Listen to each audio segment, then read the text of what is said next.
Hello, ladies and gentlemen. This is Nishant, and welcome to another episode of the Nishant Garg Show. This show is for people who want to live a fulfilled life through mindfulness practices and personal transformation. My job on this show is to invite world-class performers to share their practices to live a fulfilled life. This episode guest is Jennifer Shapiro-Lee. Jennifer is a licensed clinical social worker, is an Ivy League educated psychotherapist, a certified mindfulness and meditation instructor, and a mindfulness in the workplace trainer. She works with individuals, families, and couples at her private psychotherapy practice located in Roslyn, New York.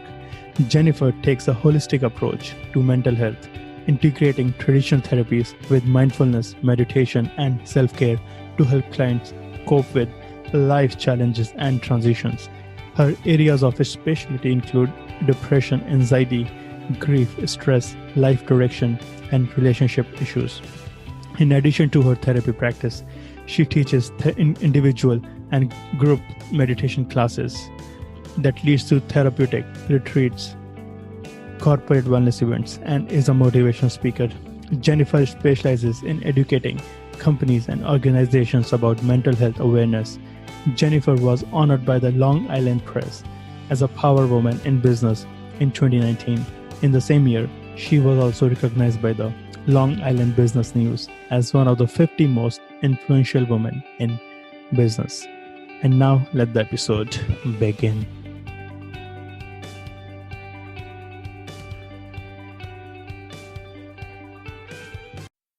Jennifer, welcome to the show. Thank you for having me here. I'm thrilled and excited to have you. What did you have in the breakfast today? I actually have not had breakfast yet. I need to, but I have not. I think after this call, I'm going to go work out and then eat after that. New York. I am. I'm in New York. So what do you think about this COVID-19? What's your thought and opinion on this whole pandemic? Well, it's tough. I mean, especially right now in New York, because New York is one of those hot spots. So I know it's everywhere, in the world, but there's just so much going on here. So, from a therapist, kind of taking it all in, I'm a psychotherapist, and then also from a personal standpoint, it's a very weird time, right? Like a time that we haven't really seen like this. I mean, we haven't ever before. Lots of uncertainty, but I definitely noticed some, there's highs and lows with this time, right? Like I feel like everyone's going through a lot of ups and downs, highs and lows. It helps when there's beautiful weather out. There's a lot that's going on during this time. Just as much as this is a health pandemic, it's also a mental health crisis. So as a therapist, I'm really mindful of just making sure everyone out there is really taking care of themselves as much as they can. Because, there's a lot out of our control, but there's also a lot that we can control and ways to help ourselves right now. As a listener, how can I take care of my mind, body, and soul in this pandemic? Yeah, so the first thing I would recommend is with the media. We really try and limit the intake that's coming in. It makes sense to be informed and educated, but just to stay off the media so people aren't, on it all day long. That's really good for your mental health, just to be educated and at the same time not overwhelmed. And just really to have self-care practices, whatever that looks like for everyone. For me, that's taking a walk or connecting with friends or meditation.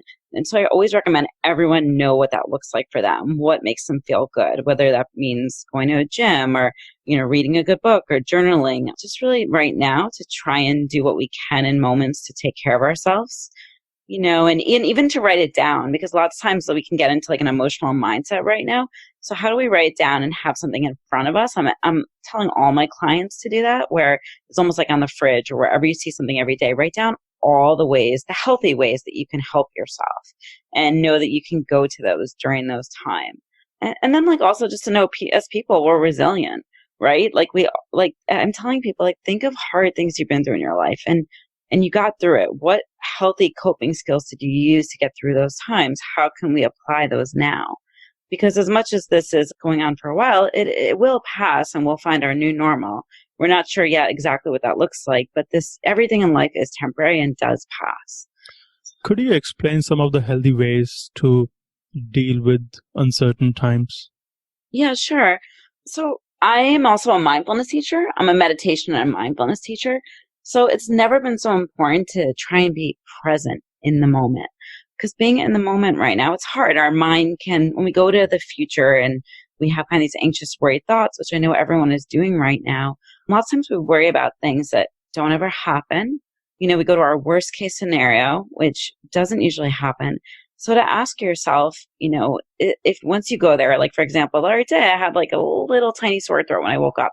And of course your mind goes to like, am I going to get sick? Am I going to end up in the hospital? And then it's almost like, how to say to yourself, is this happening now? Is this a fact? Is this definitely going to happen? And if the answer is no, how do you bring yourself back to the present? Just really try to kind of bring yourself back to the present moment. Check the facts of what is really going on in your surrounding right now. That's one technique. Another technique is if your mind is racing. A lot of people aren't sleeping well right now. So before you go to bed, if your mind is racing and you're having all these thoughts, almost like to grab a piece of paper and just see if you can dump those thoughts on a piece of paper, get them out of your mind onto paper. And that helps kind of take that stress off of us. What's your sleep routine look like these days? My routine is fairly okay just because, I think it helps for me because I am working and my routine hasn't changed so much as far as like the morning I get up and I see clients over Zoom, even though it's not in person. But I think for a lot of people, what's happening is if there isn't that set routine right now, people are just really staying up late and not committing to like any type of sleep schedule. So what I would recommend people do is try their best to stick to somewhat of a schedule, going to bed at a certain time or getting up at a certain time the next morning, staying off technology as much as possible before bed, having like a relaxing nighttime routine, whether that mean listen to some relaxing sounds or music or do some breathing or just kind of like that unwind time before bed. So that's always important right now, just to try and stick. And at the same time, like I'm telling people, be kind to yourselves, because I can say like, okay, stick to this, your old habits, your routine. And, it's not so realistic. I even had that, like when, I have young children. So like, it changes. It does. Like I had young children and at first I was like, okay, they're going to have this schedule and they're going to do this every day. And then it kind of went out the window after that. I was like, okay, this is not working. So instead of beating ourselves up for what's not working, let's think of what we're doing well during this. Let's not beat ourselves up. Let's be kind to ourselves. Let's try to stick to positive, like good habits. And if we can't, let's just know we can always reset and start over. It doesn't have to look like where we just, go to bed and we're thinking of all the things we didn't do well or right. Actually, I'm recommending people before bed to think of the 3 wins they had for the day. What are the 3 things you did well? It could even be like, I made a healthy breakfast, or I got up, or I took a walk. Whatever it is, you need to take care of yourself right now, to be kind. What were your 3 wins yesterday night? I'm trying to think of my 3 wins. Well, speaking of habits, I have not really stuck to my habits as far as before this pandemic happened. I was working out a couple of days a week, and that kind of fell off for me during this. I was taking walks, but I wasn't working out. So yesterday I was like, okay, I got to reset. So yesterday my wins were that I did some weights and had like a small workout in my house, which had been a long time since I did that. I went on a bike ride and was outside. It was a beautiful day here in New York yesterday. And I made, I sat down and had a nice meal with my family, a healthy meal. But like I said, for me, I had fallen off that for a few weeks. So, it's good to know you can always just start again. But yesterday was a nice day because it was really nice outside. And nobody's perfect. We always get off of our schedule and routines. The resiliency is to come back as soon as we can. Once we get off of the track, it's our mindset to come back on the track that is serving us. Yeah, 100%. And why do you think people stay in the future, and when future is uncertain and when we know that there is nothing we can do about the future? It's just the way our mind is set up. Our mind has 60 to 80,000 thoughts a day. I mean, that's a lot of thoughts. I think it's something like, thousands of thoughts per hour.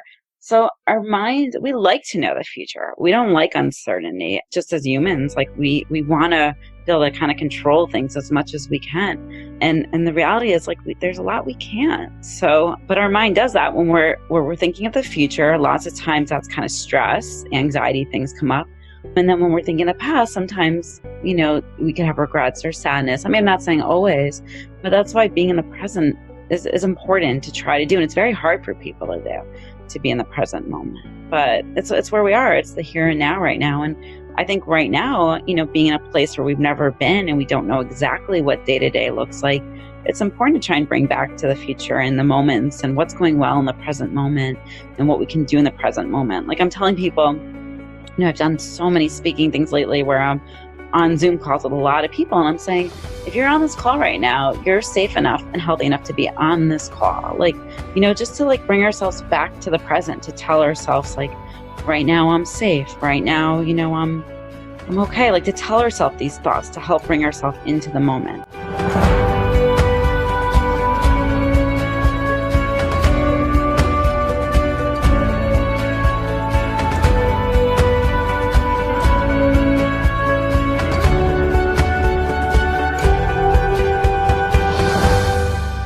And as a psychotherapist, why do you emphasize more on mindfulness meditation? Because they are sort of different fields, if that makes sense. Well, it totally makes sense. It's where I chose to bring my specialty. A lot of therapists don't, or some therapists don't know that much about mindfulness and meditation. But for me, it's something I actually fell into it. I didn't seek it out. What happened was I was in the field, and the research showed that meditation is one of the best stress relievers for anxiety. And I don't know that I so much bought into it at first, I would say, because I live a very busy life. So at first, I didn't even think of something I could do. But what happened is early on in the field, I felt inauthentic because I'd be talking to clients and I say, okay, try breathing and meditation, because I heard the benefits of the research of it, but I hadn't really done it so much myself. So I ended up getting into a stress-based mindfulness training through my field. And it was kind of funny because I had a new baby at home. I mean, my husband was working so many hours at that time. I was taking this class. I was working part-time. I really did not have free time very much. And so I take this class, and the teacher tells us our homework every day is to meditate, do meditation every day. And actually I'd come back to class with my log and it wouldn't be filled out. And she would say to me like, she would kind of like argue with me, like, why are you not doing this? And I would say, I'm too busy. And she would say, well, you'd be less stressed if you actually did your work and did your meditation. So fast forward about like 8, 9, 10 trainings later, where it was kind of like pushed on me, I now meditation is my number one self-care thing. I could not believe in it more. But I think I think a lot of people have this misconception that with meditation, they can't stop their mind from thinking, so they can't do it. And that's actually completely a misconception, because meditation, meditation, you're allowed, you can have thoughts in meditation. You can have 100 thoughts while you're trying to meditate. What meditation is about bringing your thoughts back to your breath, or, whatever your like focus point is, if it's like listening to a meditation or breathing. And you may have to do that 100 times. And what happens is this trains your mind in real life to, when you're having those future thoughts, when you're having those worried thoughts, it trains your mind after doing meditation for a while to bring yourself back to, the here and now. And it took me a long time, like I said, too, as a, not just as a therapist, but as a person doing meditation. But then I believed in it so much that I enrolled myself in a teacher certification class. And now I'm a certified meditation teacher.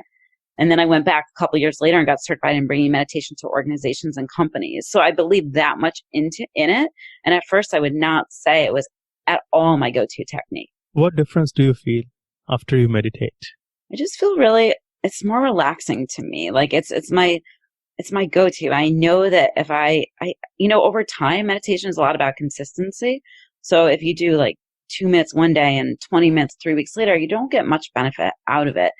I tell people that 5 minutes a day is better than doing 20 minutes one day and a minute, weeks later. So even if you just do 5 minutes a day, it's consistency. You'll just feel the health benefits. Not right away, but the health benefits with meditation are endless. It could be better immune system, less stress, less anxiety, overall well-being, better happiness. So there's so many benefits. And I know in my life, I definitely feel them. I feel like I can bring my mind back from that worried thought. Like, I don't know, for example, say like I send someone an email and, maybe in the past they'd be like, well, why aren't they responding? And you go down like this rabbit hole of different, what did I do? This is common. This is very common. Exactly. And I'm able, with having done meditation for a long time, to tell myself like, let it go. And like lots of times I can let it go so much quicker than I did in the past. So that's been a benefit, and just really just feeling overall like I have an outlet for relaxing. I think it really helps. Is there any other practice in your life you perform for relaxation and calm? I take walks all the time. I live kind of close to the water, which I love. I didn't grow up near the water, so now that I'm an adult living near the water, it's really special to me. And I take walks along the water, or just walks in general. Walks really help clear my head for my mental well-being. I find just getting out in nature to be really healing. I love hiking. I love being outside. All that to me is really important.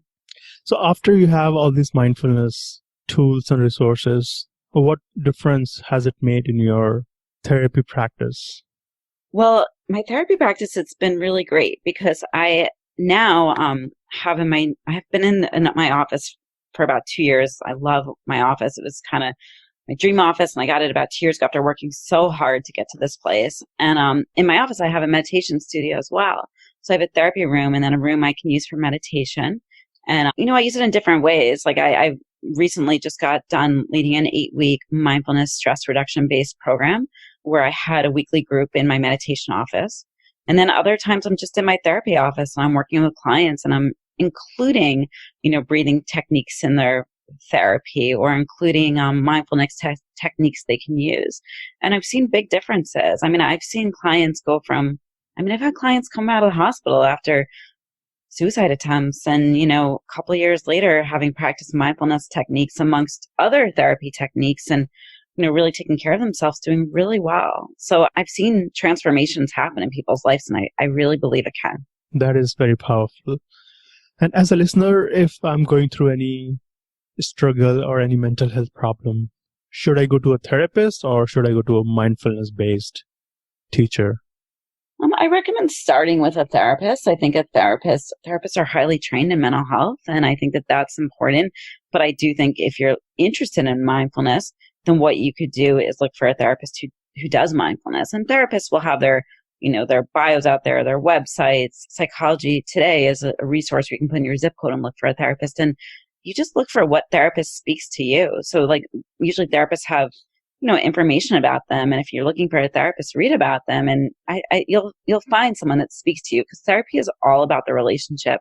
For me, I think that's the number one thing about therapy. It's all about the relationship with a therapist. The person coming in for therapy really has to feel comfortable and supported and not judged, and, know that it's an open place. And not every therapist is for every person. It's really about the right match. So how should we find the right fit for us? Or I should say finding the right therapist fit. So, like I said, I think it's really about just looking up the therapist and getting to hear about them. Someone could call a therapist too. And usually therapists sometimes will do like an initial phone call and, as a listener, think of what questions you have for the therapist. What would you like most from a therapist? Is it that they have a mindfulness training? Is it they have a training in changing behaviors? Is it that they're open-minded? And ask the therapist those questions. Like, let's ask what you want to get out of therapy, or what a viewer, someone wants to get out of therapy. They should interview the therapist too. And now, how does your family describe what you do for a living? So that's an interesting question.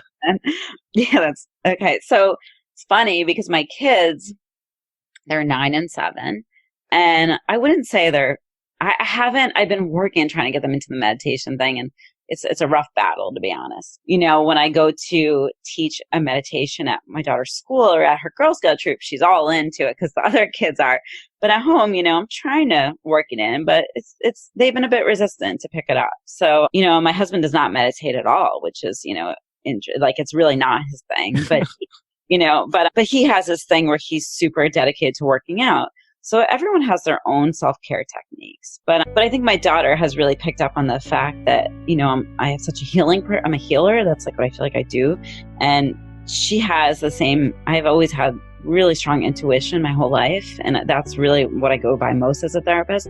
And my daughter seems to really have that.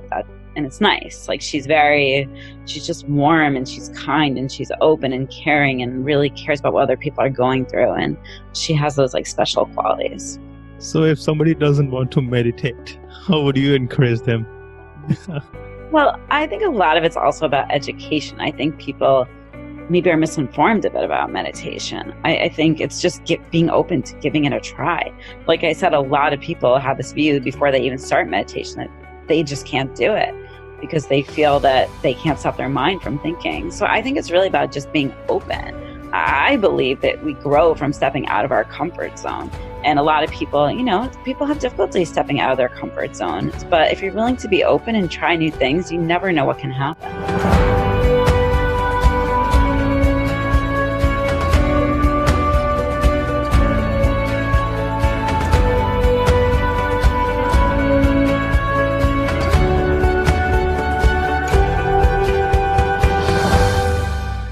Did you ever try to educate your husband about meditation?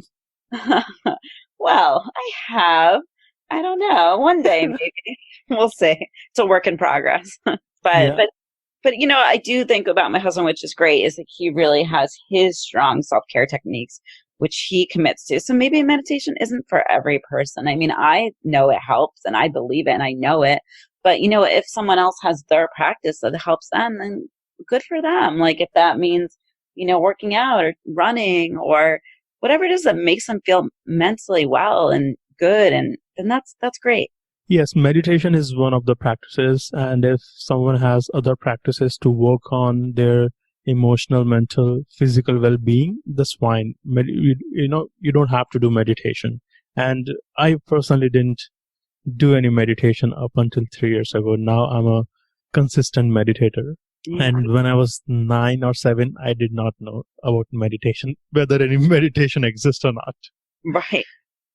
Have you found meditation to be really helpful for you? Yeah, I think consistency is the key, and explaining the feeling is very difficult. It just, you feel something different. It's just the feeling that that you are on the right path. That you can deal with the stress, anxiety, anger, or any negative emotion in a better way. And when having mindfulness practices doesn't mean that all those circumstances won't happen. It's just that you will encounter them with loving kindness, with more awareness, with more attuned to your body, your feelings. It's just one of those tools that helps to deal with the circumstances.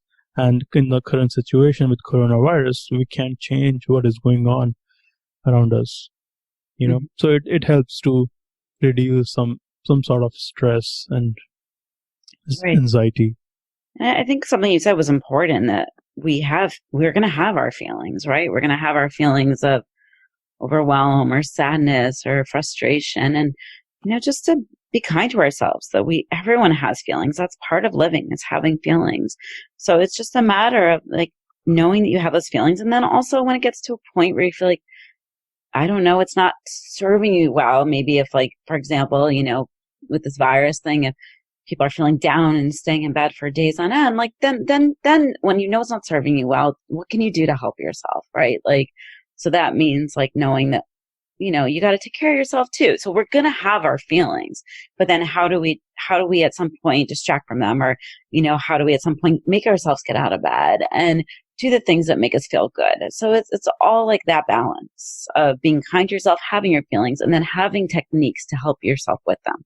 And going back in your past career, you used to be a fashion executive, and then you switched from your career to becoming a psychotherapist and licensed clinical social worker. Why is that move happened? Could you please elaborate on that? Yeah, sure. So I kind of had like the dream life. I was in fashion in Manhattan, in New York, and basically I was a fashion sales executive in the garment district. I always knew I wanted to be in 2 careers. I always kind of knew, like, in my heart that I was meant to be a therapist. I was always that person that everyone went to. I was always really open-minded, non-judgmental, just kind to people, and got along with pretty much anyone. But I also was really into the fashion industry. I thought it was fun. I thought it was exciting. I loved clothes. I loved fashion. So starting from like the beginning of college, I would intern in the fashion industry. I spent a summer out in California doing like personal shopping as a stylist. And then I spent a year in London, where in London I worked in PR and fashion. And these were all like internships early in my field. So what happened was I worked my way up after college in Manhattan to the point where when I left, I was running a $10 million business, which I had generated, and I had a team underneath me. At that point in my field, I worked really hard to get there. But at that point, it was, there were so many great perks. I was traveling to cool places. Like I went to, London for a few days to go shopping, just to pick out things I thought were cool for my team. I was in California a lot, maybe every other month or every month, probably, sometimes more than once a month. I was out in California. And what I did was the buyers would come to me and I'd help them pick out what would be great for them on the floor for the seasons in their stores. So it was fun. I was in Manhattan. I was in my early 20s. We had to, we would take out clients where I would be taking them out to the best restaurants in Manhattan. And it was a fun time for someone in their 20s, right? But what happened was in 2005, I always knew I was going to be a therapist. Like I said, I actually applied to go to school for therapy, and I didn't go. I was like, how can I go? Like, I am set up for this amazing career. I was making really good money at the time. Like I said, I was traveling, doing all these fun things, going to fashion shows. So I decided not to go. I applied to school and I was like, okay, I'm not going to follow my instinct, which is to be a therapist. How could I give up this career? It doesn't, like, this is, people dream of getting here and I worked so hard for it. One thing I can say about myself is I am such a hard worker. So I put in all the hours and I worked so hard to get to that place that anyone would have wanted in the fashion industry. I was set up to eventually I probably could have been a VP of a company and all these things in fashion. I was close to that. And then in 2005, my father passed away from suicide. He was a really highly successful hospital CEO, literally worked up until the day he passed away. He did not tell anyone he was suffering. Nobody. He had it all together. He was going to work. The night before he passed, he went to like a party with his friends. After he passed, I found out that he went to an outside community to get medication for depression, and he hid his depression in silence because he didn't want anyone to know what he was going through because of his status as a hospital CEO, and he always held it together. I can truly say I never saw my father depressed. A day in my life. As a therapist now, I can look back and remember moments where, knowing the symptoms now, I didn't know then, possibly where he might have been down and things, but he really suffered in silence. And that's a true thing that happens sometimes. And, so 3 years later, what happened is I left my career. I was at the height of my career, and I went in my boss's office and I was like, I'm leaving. And, it took a lot of thinking to make that decision, but I applied to grad school. I got into Columbia University. And I gave up my career that I worked so hard for, and I left. And I went back to school and I dedicated my life to helping other people with mental health in the mental health field. And it's not almost like my why found me, because I wasn't, I didn't know it was going to happen to my father, and I wanted to do this before. And now I know I'm doing like exactly what I'm meant to be doing. And, for a long time, I didn't talk about what happened to me publicly. And now I am, because I think it's really important. I want to get, besides seeing clients and helping them on a day-to-day basis, I want to get out there publicly everywhere I can and speak about decreasing the stigma and silence behind mental health conditions. Because 1 in 4 people suffer from a mental health condition. And it's like, why is it not discussed more freely? Why can't we discuss it just as something like heart disease or, any other type of physical ailment? So that's my story. And that's kind of that's what I went through to get here. It wasn't easy. It was super hard. Still is hard at times with what I went through. But, I think I'm more apt to help people too, based on what I've experienced as a family member losing a loved one to suicide. And not to mention someone who was highly successful. It was hard. Yeah, thanks for explaining your story. How did your life change after your dad's suicide? Or I should say, in what ways your life took turnaround? My life feels like it changed completely. Even though I knew it didn't, it just was a different life. Like I look at my life feels like I feel like I've lived 2 lives. I feel like it was like the life before my father passed and the life after. They feel completely separate. My family dynamic changed a lot because everyone in my family dealt with the situation very differently.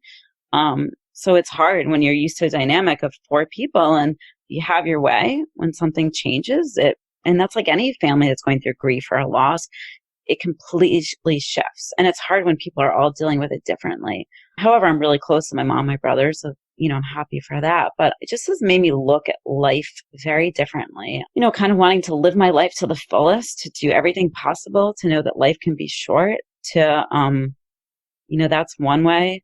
Another way is, I've been through really hard times. I've gotten through them. And in some way, that's a comfort for me, knowing that, this virus thing is happening and it's so scary and there's all these uncertainties. But at the same time, I've been through what happened to my father and other things in my life that I'm doing okay. I mean, obviously, like if I lose someone really close to me, that I will deal with that grief and that struggle. But I mean, almost I'm at that point in my life where I feel like I've dealt with so much that whatever comes my way, I'll get through it. Like I'll figure out how to deal with it.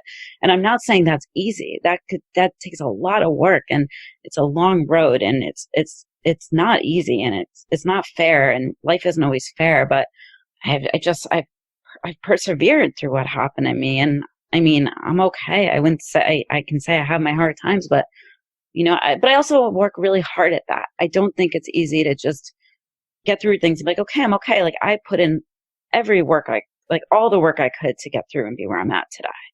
So that's my life has just changed. I just want to live my life to the fullest. I want to enjoy things. I want to live in the moment, all those things. It's a long road. It's not an easy process. It's never going to be an easy process. Never. No. And do you still feel grief from your dad's suicide? Yes, I definitely still feel grief from my dad's suicide. I have, some of the best moments are the hardest moments. Like you get married and it's bittersweet. You have a child, it's bittersweet. That person's not there.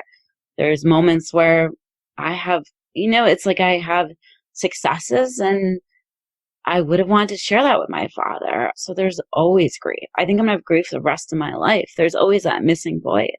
And, there's moments that bring that up. There's something that he would have liked or something he doesn't see that it comes back. It always does.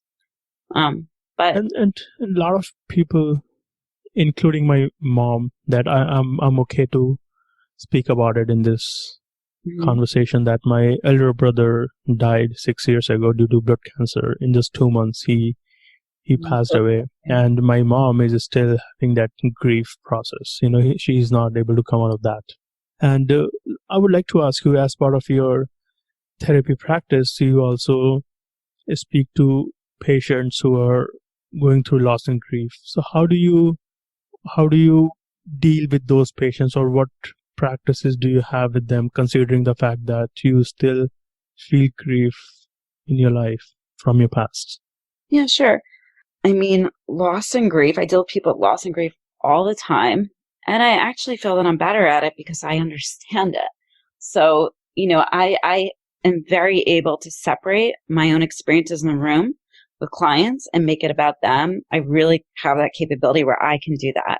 I can separate my stuff and really be there with them. However, I feel like because of what I've been through, I am so much more able to help them in the fact, like I have a human understanding of what's happened, of grief and loss. And I think I actually do the best work probably of people going through grief and loss, because grief and loss can come about in so many ways, but loss and grief it's a process and it changes, and there's all different stages.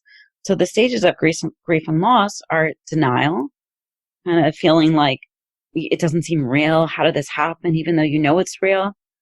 Then there's anger, like how could this have happened? This isn't fair. Then there's depression, sadness, like just that sadness and that mourning and yearning for that person. Then there's, negotiating and like bargaining, kind of like, okay, what if I done this differently in my life? Maybe this wouldn't have happened.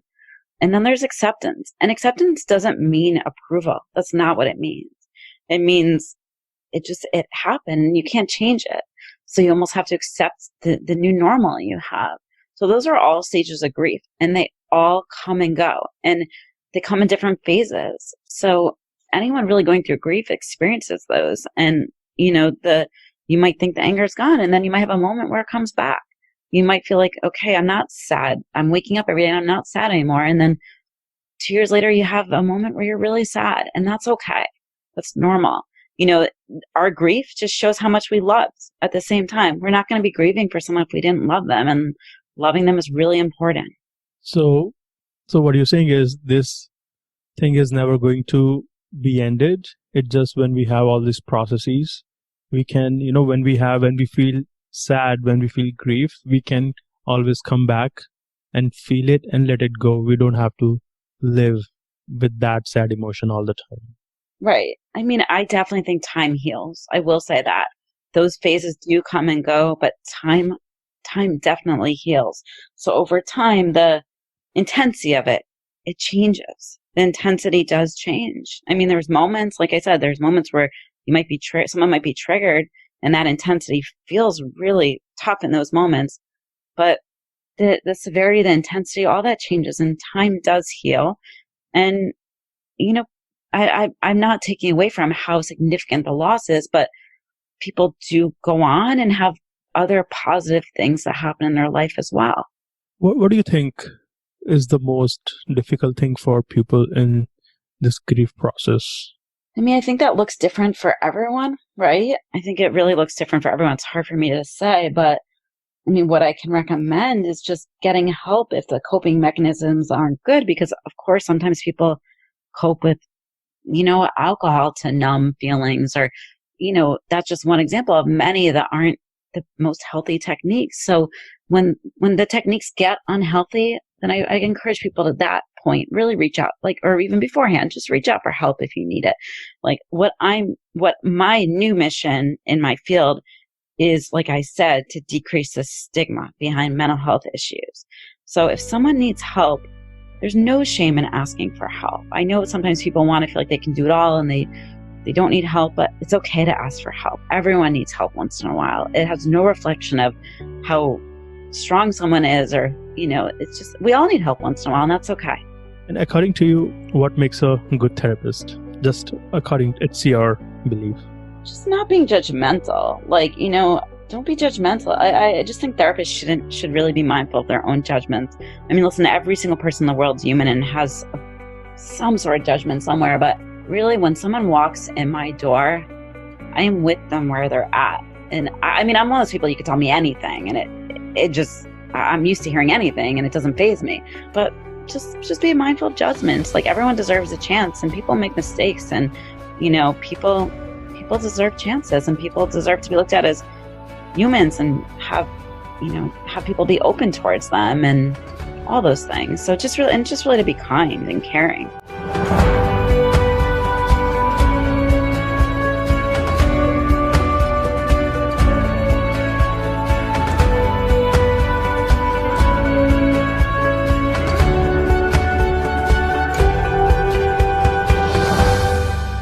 So does this virtue, I would say this is a virtue, being non-judgmental is a virtue. So does it come naturally to you, or do you practice or work at it?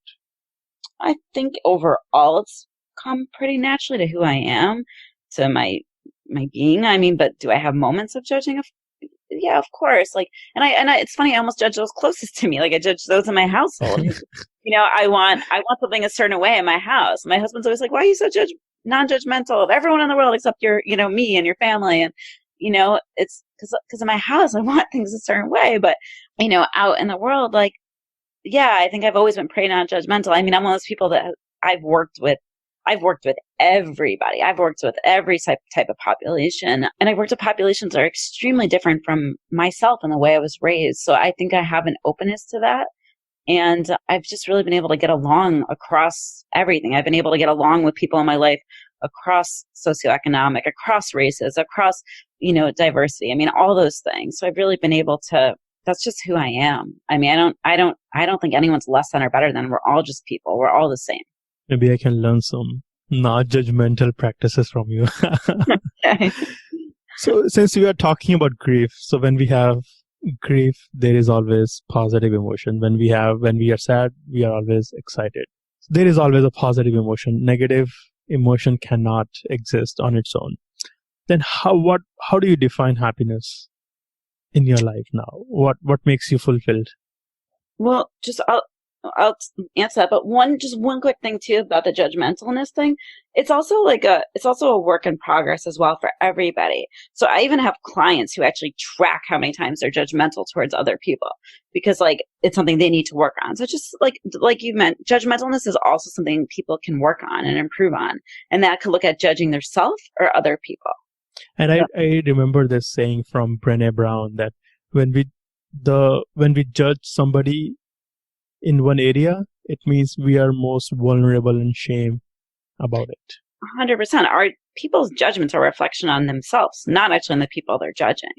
So it's something about them that they need to work through. It's their own stuff, maybe their own anxieties, their own fears, their own worries. So it's almost like, have you ever heard that phrase? It's just like other people's judgments are none of your business. Like there's that phrase. Yeah. Like, yes. So anyway, so that's about judgment. But so the happiness question, what were you saying? What is, yes. What is happiness? I mean, not to be like the bummer, but like, I don't believe in like true happiness 24/7. I just don't. I think life is full of all sorts of emotions, all sorts of feelings, but you can work towards being the most content with your life and adding, appreciating moments of joy and being grateful. And, research shows if you practice gratitude and what you're grateful for, it helps change from the negative thinking. If we, look at what we want to be doing. I mean, there was a time in my life actually fairly recently where I started to think about how am I spending my time and looking at my calendar. And this is still a work in progress for me. And am I doing things I actually want to be doing or things I have to be doing or should be doing? And what does that look like? And I know a lot of times we have to do certain things in our life, like for career or obligations, but then how are we spending our time? Is it doing things we want to be doing with our lives? And I've tried to make that shift a lot over the last few years, and I'm a lot happier doing that, where I'm like doing things that actually are important to me. So I think it's just evaluating all aspects of how to make yourself happy, which means, like I said, appreciating moments, being grateful, surrounding yourself with people that lift you up, and, doing things you enjoy.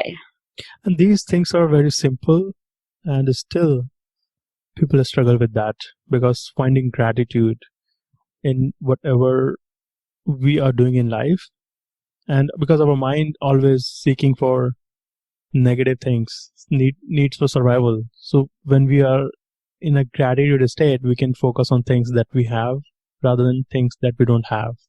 Mm-hmm. Yeah.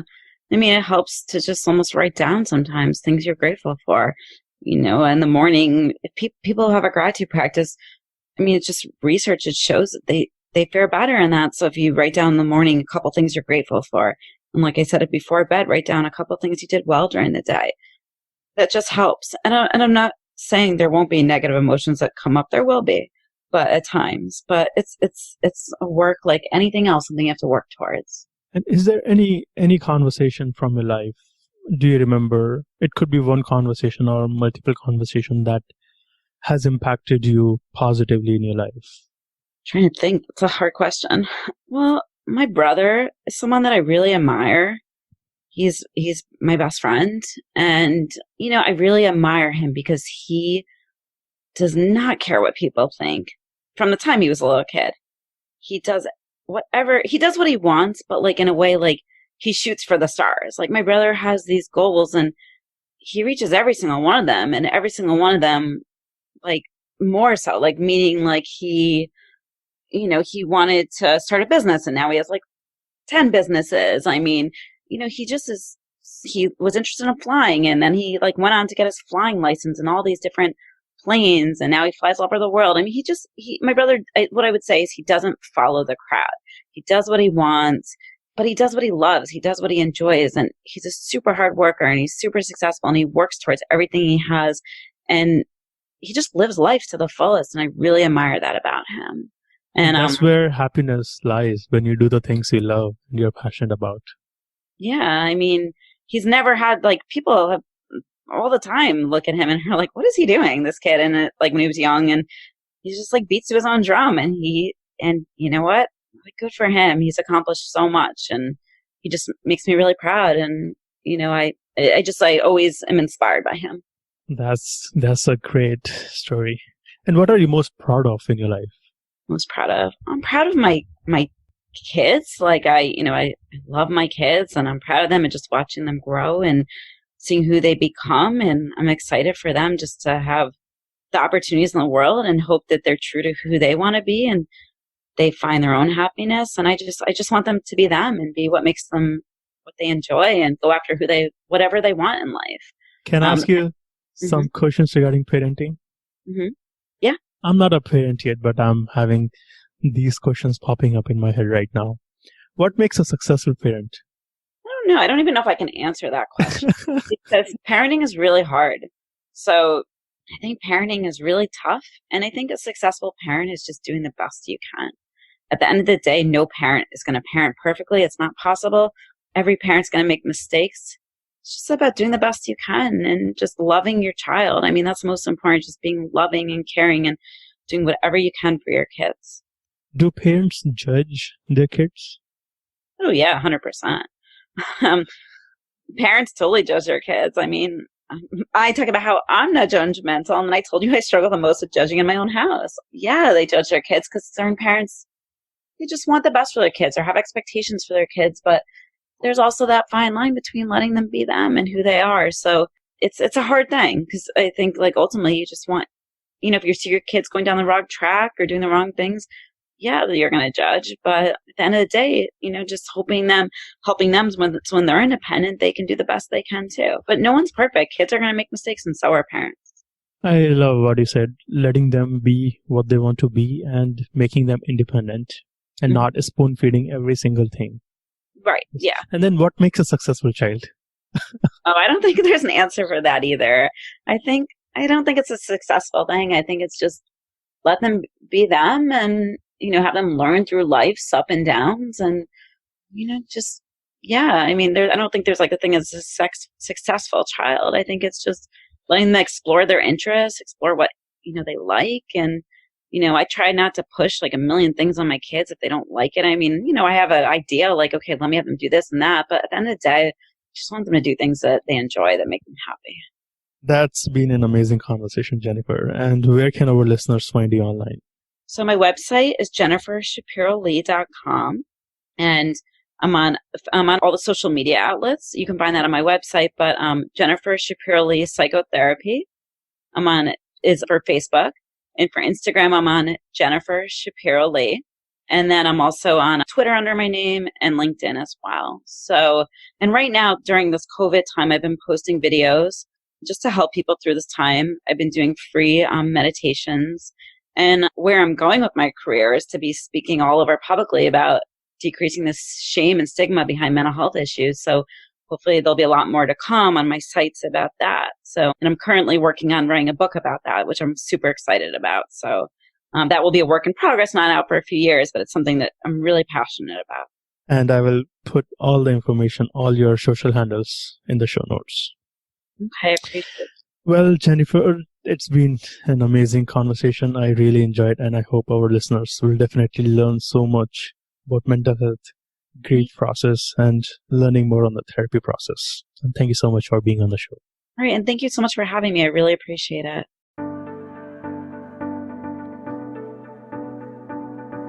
Thank you for listening to this podcast episode today. I hope you learned from this episode that you can apply in your life. If you did enjoy this, please subscribe to the podcast, The Nishant Garg Show, on Apple Podcast.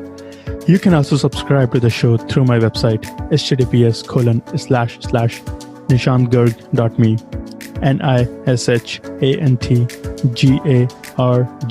nishantgarg.me.